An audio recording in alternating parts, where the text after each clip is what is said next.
Alright, what's up out there, guys? How about another video? Now that I've had plenty of time to mess around with this thing, just a couple of cool features I wasn't able to showcase before. I'll show them off to you now. Just a few things that I thought were pretty cool.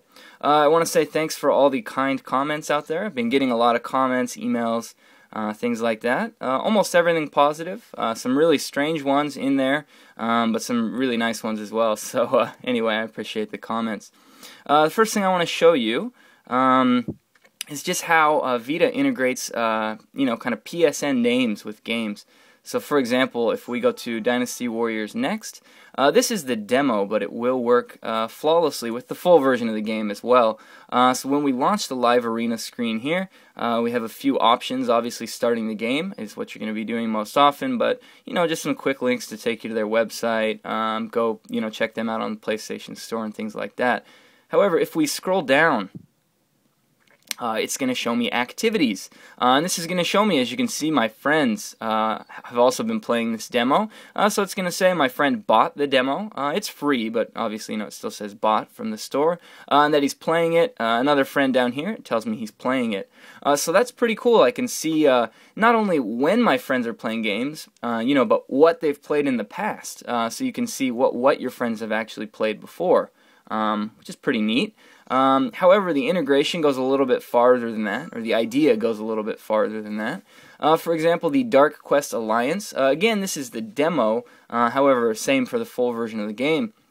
If we scroll down here, I believe I'm the only one of my friends that's actually played this, but it will show my information as well. So if you look down here, it says I'm playing the game for the first time, so it's telling my friends that. Cool. Next one up, it says that I am playing the game at that moment, 16 hours ago. Won't you join me? So it's telling my friends, hey, I'm playing. Why don't we play online together? Pretty cool. Next one up says that I've created my character, so my friends can see that I've made my character. And then the top one is where it gets a little bit overboard. However, it says that I found a shield.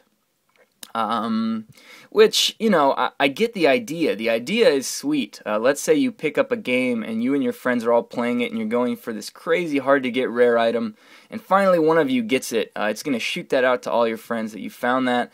Everyone's going to be jealous. It's pretty cool. It's a really nice integration. As far as telling people every time I pick up a new piece of equipment, considering that I found this shield about 2 minutes into the demo, maybe a little ridiculous, but pretty sweet. I like the idea. The execution is just a little bit weird there. So yeah, there's one social feature. The second feature I'm going to show you is actually another social feature.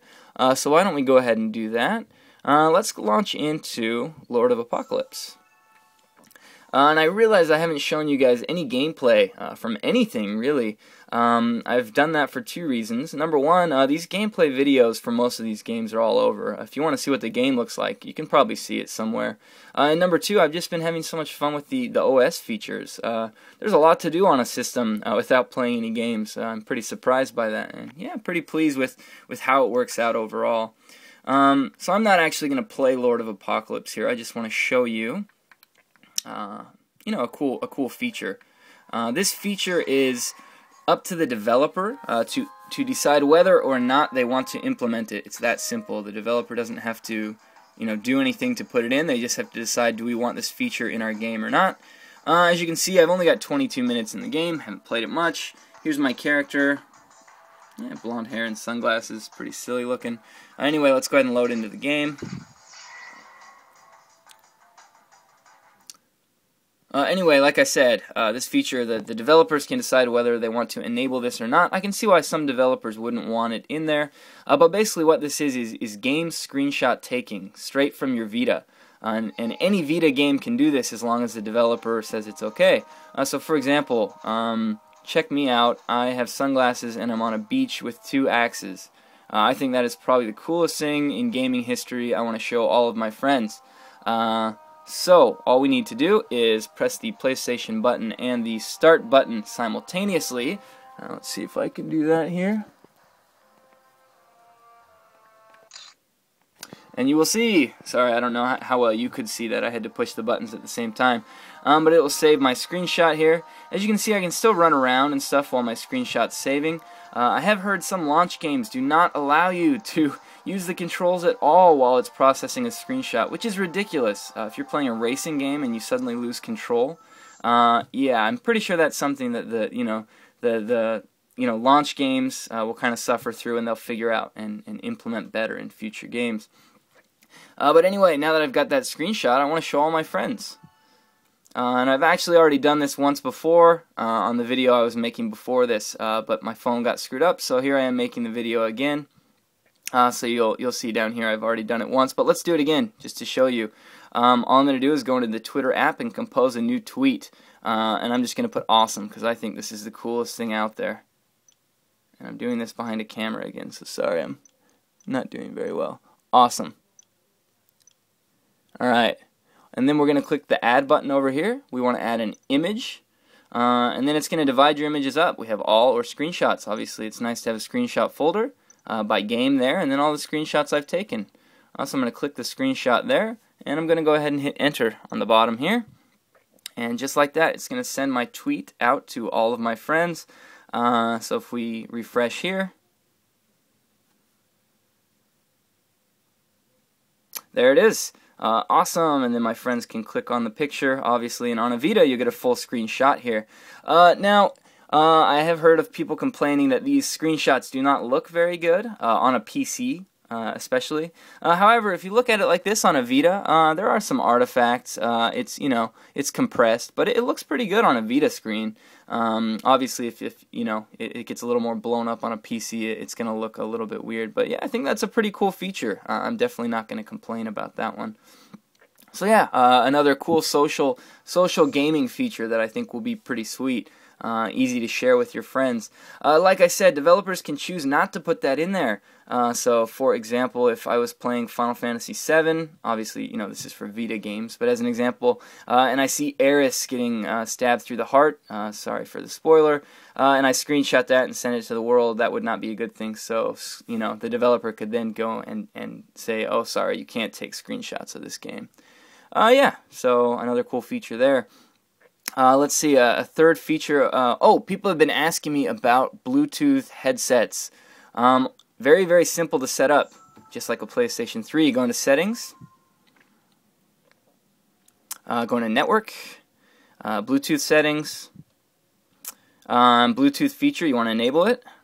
This is the headset I've already set up, but all you do is you put your device into a discoverable state, and then yeah, your Vita will find it and ask if you want to link to it, and it's that easy. So now my Bluetooth headset's set up, so all the sound is going to come out of the headset there. Let's see here. Obviously my headset's not on, so it won't, but normally it would. Then what I can do is pop into Party.